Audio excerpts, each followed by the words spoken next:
A very good morning class 9th। बच्चों, पद्य भाग के अंतर्गत गिरधर कविराज जी की कुंडलियाँ हम पढ़ रहे थे, जिसमें से 3 कुंडलियाँ का शाब्दिक अर्थ एवं केंद्रीय भाव हमने आपको समझाया था। आज हम इस वीडियो के माध्यम से शेष कुंडलियों का शाब्दिक अर्थ एवं भाव केंद्रीय भाव समझेंगे। आप लोग ध्यानपूर्वक इस वीडियो को देखिए एवं इसके भाव को ग्रहण कीजिए। बच्चों, प्रस्तुत कुंडलिया में गिरधर जी ने यह समझाने का प्रयास किया है कि यह जो संसार है स्वार्थी लोगों से भरा पड़ा है और इस संसार में अधिकतर लोग केवल मतलब से ही बातें करते हैं और मतलब से ही संबंध बनाए रखते हैं। ध्यानपूर्वक इसका भाव समझिए। कुंडलिया इस प्रकार से है। साईं सब संसार में मतलब को व्यवहार, जब लग पैसा गांठ में तब लग ताको यार। तब लग ताको यार, यार संग ही संग डोलें, पैसा रहे न पास यार मुख से नहीं बोलें। कह गिरधर कविराय जगत यही लेखा भाई, करत बेगरजी प्रीति यार बिरला कोई साईं। अर्थात कविराय जी कहते हैं कि साईं सब संसार में मतलब को व्यवहार, कि इस संसार में सभी लोग मतलब से बातें करते हैं, मतलब से व्यवहार रखते हैं और मतलब से ही रिश्ता रखते हैं। अर्थात कहने का तात्पर्य है कि यह संसार बहुत ही स्वार्थी है और स्वार्थ के लिए ही मित्रता का दिखावा करते हैं। और भी जैसे जब लग पैसा गांठ में तब लग ताको यार, ठीक है। जब तक आपके पास धन संपत्ति है, रुपया पैसा है, तब तक व्यक्ति के अनेक मित्र बन जाते हैं, ठीक है। अनेक मित्र उसके पास होते हैं। और तब लग ताको यार, यार संग ही संग डोलें, ठीक है। जब तक उसके पास धन संपत्ति रुपया पैसा है, तब तक उसके दोस्त कहलाने वाले लोग बहुत सारे हो जाते हैं। उसको मित्र कहने वाले या उसका ढोंग रचने वाले लोग उसका साथ देते हैं, ठीक है। उसके साथ घूमते हैं और तब तक उसका साथ वे नहीं छोड़ते हैं। लेकिन पैसा रहा न पास यार मुख से नहीं बोले, लेकिन जैसे ही उस व्यक्ति के पास धन दौलत समाप्त हो जाती है, पैसे समाप्त हो जाते हैं, तो लोग उससे दूरी बनाना शुरू कर देते हैं, ठीक है। और बोलना भी कम कर देते हैं, ठीक है। यार मुख से नहीं बोले, ऐसी स्थिति में लोग उससे सीधे मुँह भी बात नहीं करते हैं। तो गिरधर जी के कहने का आशय यही है कि कह गिरधर कविराय जगत यही लेखा भाई, ठीक है। तो गिरधर कविराज जी कहते हैं कि मित्रों, यह जो संसार है इसका यही व्यवहार है, जगत यही लेखा भाई, ठीक है। यही इसकी रीति है, यही यहाँ पर व्यवहार होता है कि यहाँ का जो व्यवहार है लोगों का वह स्वार्थ पर आधारित होता है। करत बेगरजी प्रीति यार बिरला कोई साईं, ठीक है। बेगरजी, बिना किसी स्वार्थ के प्रीति करने वाले लोग, ठीक है। प्रेम करने वाले लोग या मित्रता निभाने वाले लोग, साथ देने वाले लोग, ठीक है। ऐसे लोग क्या होते हैं? बिरला, ठीक है।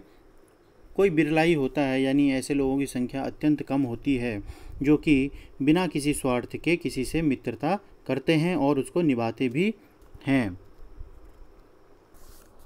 तो बच्चों, कवि का कहने का भाव यह है कि इस संसार में सभी लोग मतलब से ही आपसे व्यवहार करते हैं, संबंध बनाए रखते हैं, लेकिन जब मतलब सिद्ध हो जाता है ना, तो उसके बाद जो है वह संबंध भी समाप्त हो जाता है, संबंधों का अंत हो जाता है।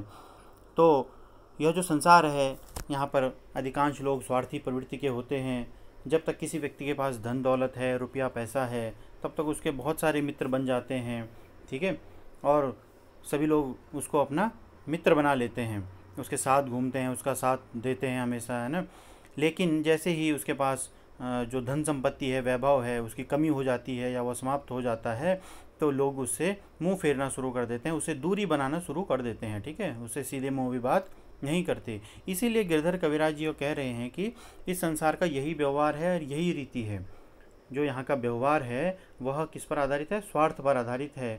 ऐसे लोगों की संख्या यहाँ पर अत्यंत न्यून है, यानी बहुत कम है, जो कि बिना किसी स्वार्थ के दूसरों से मित्रता करते हैं और निभाते भी हैं। इसीलिए गिरधर कविराज जी यह कहना चाहते हैं कि हमें हमेशा सच्चे मित्रों को पहचान कर उन्हें सहेज कर रखना चाहिए, ठीक है।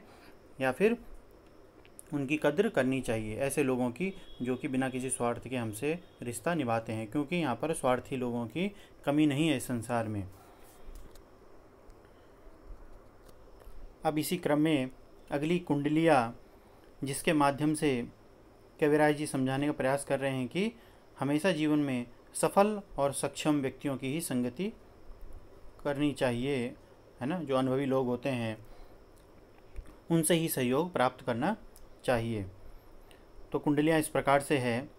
रहिए लटपट काट दिन, बरु घामे माँ सोए, छाहन बाकी बैठिए, जो तरु पतरो होए। जो तरु पतरो होए, एक दिन धोखा देहें, जा दिन बहे बयारी, टूटी सब जर से जय है। कह गिरधर कविराय, छाह मोटे की गहिए, पाता सब झरि जाए, तरु छाया में रहिए। तो कविराज जी क्या कह रहे हैं कि रहिए लटपट काटे दिन, ठीक है। अपना जो दिन है, जो जीवन है, वह चाहे किसी भी प्रकार से व्यतीत कर लो, ठीक है। बरु घामे माँ सोए, ठीक है, चाहे भले ही हमें कितना भी कष्ट उठाना पड़े, लेकिन छाहन बाकी बैठिए, जो तरु पतरो होए। छाहन बाकी बैठिए अर्थात उस वृक्ष की छाया में हमें कभी नहीं बैठना चाहिए जो तरु पतरो हो, यानी जो पेड़ क्या होता है, कमज़ोर होता है या पतला होता है, ठीक है। क्यों? क्योंकि जो तरु पतरो होए, जो वृक्ष, तरु अर्थात वृक्ष, जो वृक्ष पतला होता है, कमज़ोर होता है, एक दिन धोखा देहें, ठीक है, वह आपको धोखा दे सकता है। कैसे? जा दिन बहे बयारी, टूटी तब जर से जय है, ठीक है। कभी जब भी तेज़ आंधी या हवा चलेगी तो जो पतला पेड़ है वह जड़ से उखड़कर गिर सकता है, ठीक है। टूटी तब जड़ से जय है, ठीक है, वह जड़ से उखड़ करके टूट सकता है, गिर सकता है आप पर। इसीलिए गिरधर कविराज जी कहते हैं कि कहे गिरधर कविराय, छाह मोटे की गहिए।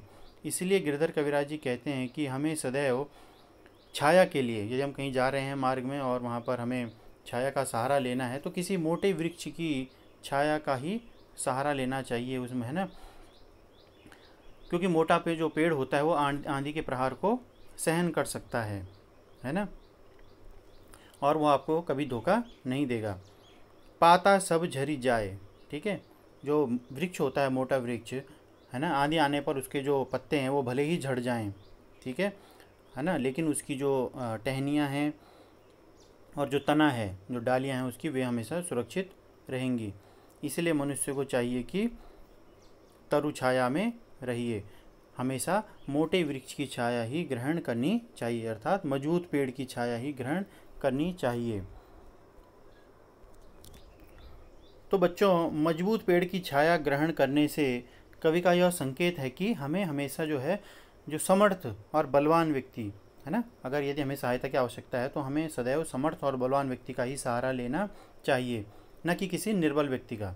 क्योंकि जो निर्बल व्यक्ति होता है वह न स्वयं को सुरक्षित रख सकता है और न ही आपको सुरक्षा प्रदान कर सकता है, ठीक है। जबकि जो सबल व्यक्ति होता है, जो बलवान व्यक्ति होता है, वह स्वयं भी सुरक्षित रहता है और अपने पास आए हुए व्यक्ति को भी सुरक्षित रख सकता है, ठीक है। तो इसीलिए गिरधर कविराज जी ने कहा है कि कभी भी हमें कमज़ोर वृक्ष का आश्रय नहीं लेना चाहिए, चाहे भले ही हमें कष्ट में दिन काटना पड़े, है ना। पतले वृक्ष की छाया में बैठने से तो अच्छा है कि धूप में ही सोया जाए, क्योंकि कमज़ोर वृक्ष का कोई भरोसा नहीं होता है ना, जरा सी तेज़ आंधी चलते ही, है ना, वह जड़ से उखड़ सकता है। तो इसीलिए गिरधर कविराज जी कहते हैं कि जो मजबूत वृक्ष होता है, जो घना वृक्ष होता है, वही छाया लेने योग्य होता है, क्योंकि अगर तेज़ आंधी तूफान भी आए तो वह अपने स्थान पर अड़ी खड़ा रहता है ना, भले ही उसकी पत्तियां झड़ जाएं लेकिन फिर भी वह मजबूती के साथ खड़ा रहता है। तो इसके माध्यम से कविराज जी यह शिक्षा देना चाहते हैं बच्चों कि हमें हमेशा, ठीक है, सक्षम व्यक्ति से ही मित्रता करनी चाहिए, ठीक है, जो कि स्वयं भी सक्षम हो, क्योंकि वह विपत्ति के समय हमारी सहायता कर सकता है, वो हमारे साथ बने रह सकता है। जबकि जो कमज़ोर व्यक्ति होता है ना, वह मुश्किल के समय में ना वो स्वयं की सहायता कर सकता है और ना ही दूसरे को सहायता दे सकता है। इसीलिए ऐसा व्यक्ति जो कि बल, बुद्धि और वैभव से संपन्न हो, वही शरण लेने योग्य होता है। कुंडलियाँ हैं, इसके माध्यम से कवि ने सदाचार और परोपकार का जीवन व्यतीत करने की शिक्षा दी है। कुंडलियाँ इस प्रकार है। पानी बाढ़ो नाव में, घर में बाढ़ो दाम, दोनों हाथ उलीचिए, यही सयानो काम। यही सयानो काम, राम को सुमिरन कीजे, परमारथ के काज, शीस आगे धरि दीजे। कह गिरधर कविराय, बड़ेन की याही बानी, चलिए चाल सुचाल, राखिए आपनो पानी। तो पानी बाढ़ो नाव में, ठीक है। यहाँ पर कविराय जी इस कुंडलिया में परोपकार का महत्व स्पष्ट करते हुए कहते हैं कि यदि पानी बाढ़ो नाव में, यदि नाव में पानी भर जाए, ठीक है, और घर में बाढ़ो दाम, और यदि घर में बहुत सारा धन आ जाए तो क्या करना चाहिए? दोनों हाथ उलीचिए, यही सयानो काम। तो दोनों हाथ उलीचिए, तो हमें दोनों हाथों से उस पानी को, ठीक है, बाहर निकालना चाहिए, ठीक है। ठीक इसी प्रकार जो यदि घर में बहुत सारा धन आ जाए तो उसे हमें क्या करना चाहिए? परोपकार के कार्यों में लगाना चाहिए, जी खोल करके दूसरों की सहायता करनी चाहिए। यही बुद्धिमानी का काम होता है, ठीक है। क्योंकि यदि नाव में पानी भर जाने पर हम उसे बाहर नहीं निकालेंगे तो क्या होगा कि नाव डूब जाएगी, ठीक। और यदि इसी प्रकार यदि घर में बहुत सारा धन आ जाए और यदि हम उसे अच्छे कार्यों में नहीं लगाएंगे, ठीक है, तो कहीं ना कहीं किसी न किसी रूप में वह जो धन है वह बुरी प्रवृत्ति की ओर जाने लगेगा, जो हमारे लिए वास्तव में नुकसान का कारण बनेगा। आगे कहते हैं कि यही सयानो काम, राम को सुमिरन कीजिए, ठीक है। हमें सदैव क्या करना चाहिए? राम को सुमिरन कीजिए, प्रभु का स्मरण करते हुए, ठीक है, और बुद्धिमानी पूर्वक, यही सयानो काम, ठीक है। सयाना काम क्या है? सयाना अर्थात बुद्धिमानी से तात्पर्य है कि परोपकार का कार्य करते हुए हमें और हमेशा राम के नाम को सुमिरन करना चाहिए। और परमारथ के काज, शीस आगे धरि दीजिए। परमारथ, ठीक है, यानी दूसरों के उपकार के लिए, दूसरों पर उपकार के लिए, और परमारथ के काज, शीस आगे धरि दीजिए, अर्थात परमारथ यानी परोपकार के लिए यदि हमें अपने जीवन का बलिदान भी देना पड़े तो शीस आगे धरि दीजिए, ठीक है। तो हमें अपने प्राणों का बलिदान दे देना चाहिए। कह गिरधर कविराय, बड़ेन की याही बानी। गिरधर कविराय जी कहते हैं कि जो बड़े बुजुर्ग हैं उन्होंने हमें यही सीख दी है, यही शिक्षा दी है कि चलिए चाल सुचाल, ठीक है। जो चाल है मतलब अर्थात जो जीने का ढंग है वह हमें अच्छे ढंग से जीवन को यापन करना चाहिए और सही मार्ग पर चलते हुए अपने सम्मान को बनाए रखना चाहिए। राखिए अपनो पानी, ठीक है। पानी से तात्पर्य सम्मान से है। यहाँ पर सही मार्ग पर चलते हुए ही हम अपने सम्मान को बनाए रख सकते हैं, इसीलिए उन्होंने यह कहा है। तो इसका भाव स्पष्ट करते हुए कविराय जी ने यही कहा है कि यदि नाव में पानी भर जाए और घर में बहुत सारा धन आ जाए तो उसे दोनों हाथों से बाहर निकाल देना चाहिए, है ना। क्योंकि नाव में पानी भर जाए तो उस पानी को दोनों हाथों से यदि नहीं निकाला गया तो वह नाव डूब जाएगी, ठीक है। इसी प्रकार घर में बहुत सारा धन आने पर उसे परोपकार के कार्यों में लगाना चाहिए, दूसरों की मदद करनी चाहिए, ठीक है। जी खोल करके दूसरों की सहायता करना, दान पुण्य करना, यही वास्तव में सच्ची मानवता है और यही बुद्धिमानी का काम भी है। साथ ही हमें हमेशा प्रभु के नाम का स्मरण करते रहना चाहिए और परोपकार के लिए यदि अपने जीवन का बलिदान भी देना पड़े तो दे देना चाहिए, ठीक है। जितने भी महापुरुष आज तक हुए हैं उन्होंने समाज के कल्याण के लिए अपने प्राणों की भी क्या दे दी? आहुति दे दी, ठीक है। यहाँ पर सहायता करने से तात्पर्य है जितना भी हमसे हो सके हमें सदैव प्रयत्न करना चाहिए कि हम दूसरों के काम आ सकें। और साथ ही उन्होंने यह मुख्य शिक्षा दी है, ठीक है, कि जो बड़े बुजुर्गों की जो शिक्षा है जो हमें प्राप्त हुई है कि हमें अच्छे ढंग से अपने जीवन को यापन करना चाहिए, सही मार्ग पर चलते हुए अपने सम्मान को बनाए रखना चाहिए। केवल सही मार्ग पर चलने से ही हम अपने सम्मान की रक्षा कर सकते हैं। बच्चों, अब इसी क्रम में अंतिम कुंडलियाँ है जिसमें कविराय जी ने यह बतलाया है कि जब भी हम किसी सभा में जाएं, है ना, या फिर किसी प्रतिष्ठित व्यक्ति के पास जाएं तो हमें किस प्रकार का सभ्यतापूर्ण आचरण करना चाहिए और किस किस प्रकार की गतिविधियां हमें नहीं करनी चाहिए और क्या करनी चाहिए, यह समझाने का प्रयास किया गया है। तो इस प्रकार से है यह कुंडलियाँ। राजा के दरबार में जये समिया पाए, साईं तहाँ न बैठिए जहाँ को देय उठाए। जहाँ को देय उठाए, बोल अन बोले रहिए, हंसिए नहीं हहाए, बात पूछे ते कहिए। कह गिरधर कविराय, समय सो कीजे काजा, अति आतुर नहीं होए, बहुरी अनखे हैं राजा। इन्हें तत्कालीन परिस्थिति के अनुसार किस प्रकार से हमें व्यवहार करना चाहिए यह शिक्षा दी है कि राजा के दरबार में जये समया पाए। ठीक है, कि राजा के दरबार में हमें उचित अवसर पाकर ही जाना चाहिए। ठीक है, उपयुक्त समय पर वहाँ पर पहुँचना चाहिए।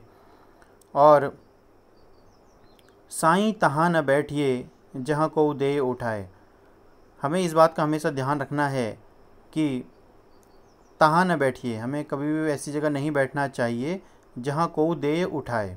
ठीक है, कि जहाँ पर कोई भी हमें वहाँ पर से उठा ले।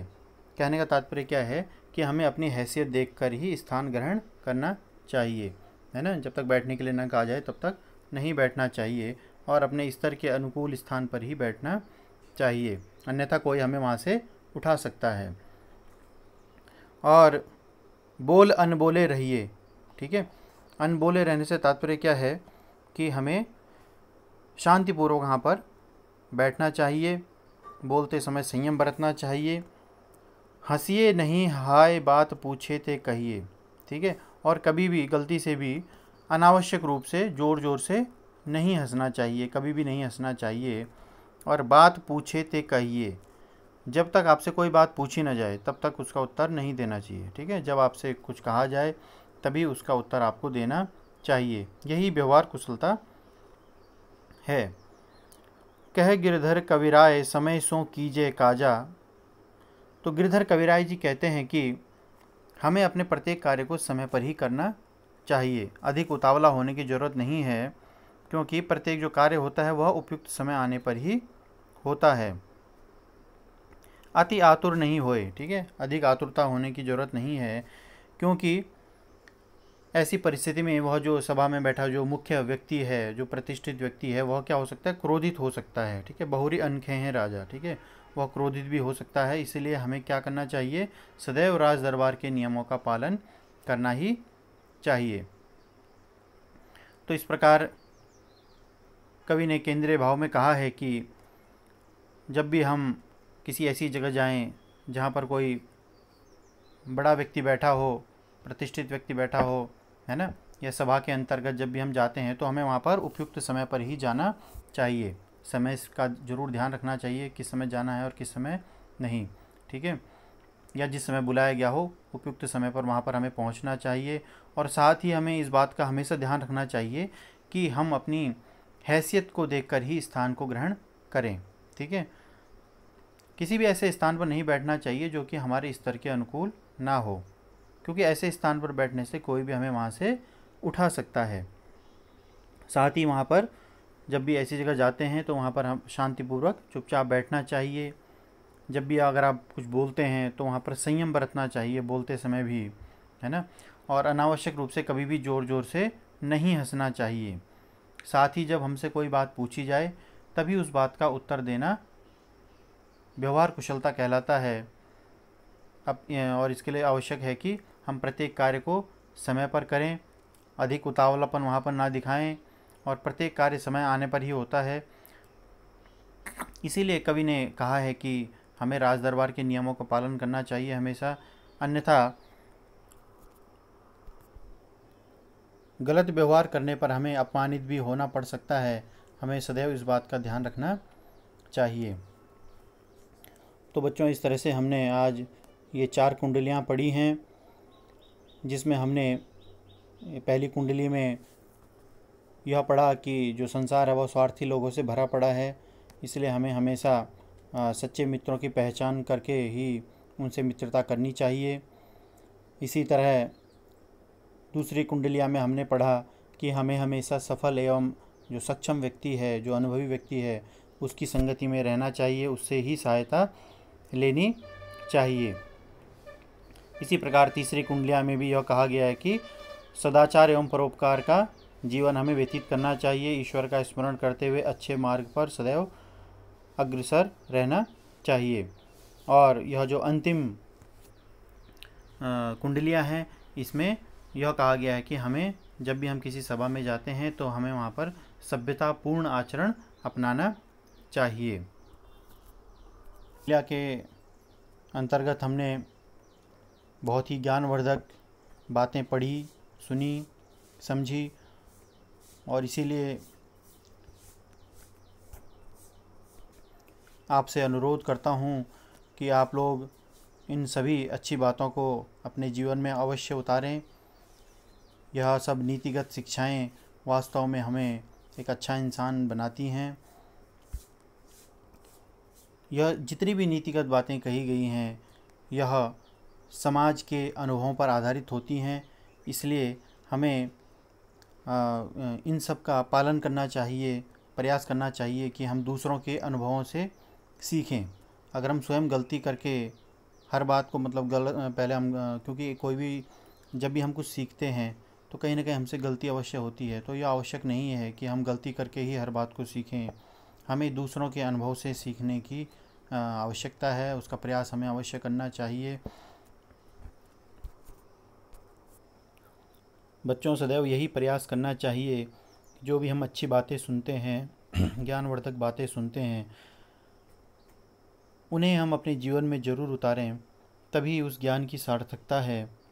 केवल सुनने भर से उसका कोई लाभ नहीं होता, क्योंकि अच्छी बातें तो दीवारों पर भी लिखी होती हैं, अच्छी अच्छी बातें, लेकिन उसकी सार्थकता तभी है, जो आपको ज्ञान दिया जा रहा है उसकी सार्थकता तभी तक है जबकि आप उस ज्ञान को अपने जीवन में उतारने का प्रयास करें, ताकि वह ज्ञान आपके लिए सफल सिद्ध हो।